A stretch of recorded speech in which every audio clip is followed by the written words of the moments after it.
하나님께서는 아브라함에게 약속하셨던 그때가 무르익자 모세를 보내셨습니다. 모세가 태어난 집은 빛으로 충만했다고 합니다. 당연히 어둠의 권세는 가만히 있지 않았습니다.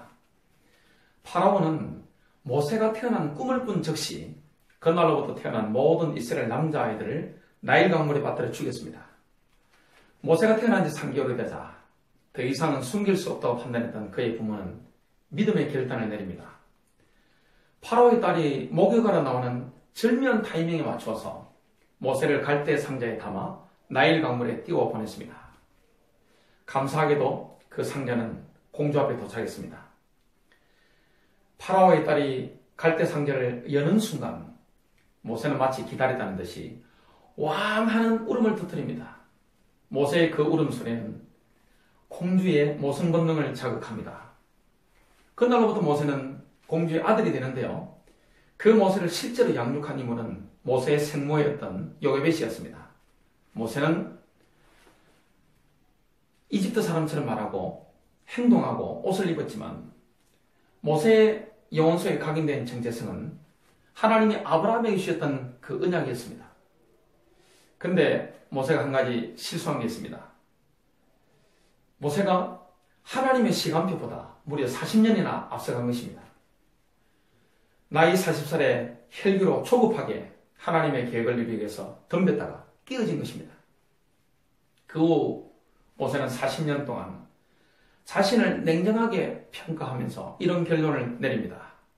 나는 안 돼. 하지만 그것은 하나님의 계획과는 달랐습니다. 하나님께서는 하나님의 때에 80살 된 모세를 부르셨습니다.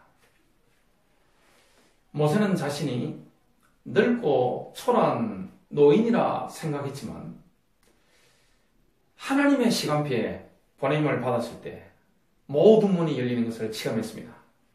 모세가 메시지를 던지자 이스라엘 장로들은 반응하면서 하나님께 경배했습니다. 그 당시에 모세를 죽이려고 했었던 투드모스 3세도 이미 죽고 없었습니다. 모든 환경이 준비된 것입니다. 하지만 의외로 이스라엘 백성들의 반응은 냉담했습니다. 노예 생활이 너무나 힘들었기 때문에 탈진해버린 것입니다. 파라오의 반응은 완전히 차가웠습니다. 파라오는 천한 노예들이 섬기는 하나님을 완전히 무시했습니다. 만약 하나님께서 10가지 재앙을 이집트에 내리지 않으셨다면 이스라엘 백성들이 순순히 모세를 따라 나서지는 않았을 겁니다. 9번째 재앙까지는 모세와 아론을 통해 시행되었지만 마지막 10번째 재앙은 하나님이 직접 행하셨습니다.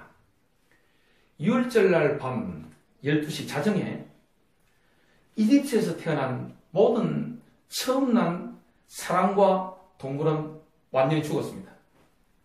물론 파라오의 장남도 죽었습니다. 그러자 다급해진 파로는 모세와 아론을 불러서 항복합니다.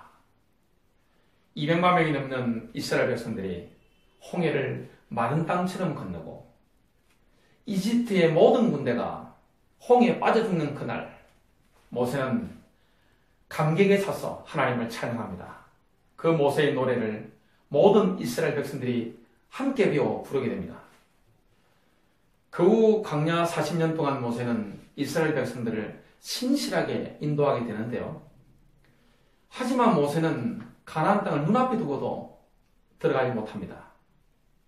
그 이유는 이스라엘 백성들이 원망할 때 모세가 분노가 폭발해서 하나님의 영광을 가르치기 때문입니다. 모세는 자기 지팡이로 머리바에서 반석을 2번이나 탁탁 치면서 마치 자신이 물을 내는 것처럼 행동했습니다. 큰 실수를 하게 된 것이죠. 결론 맺겠습니다. 우리는 모세처럼 이 시대에 하나님께서 보내신 사람들입니다. 하나님이 부르실 때 아멘한 사람들의 인생에는 당연히 하나님의 영광이 나타납니다. 한 가지만 조심하면 됩니다. 내가 했다고 하는 교만입니다.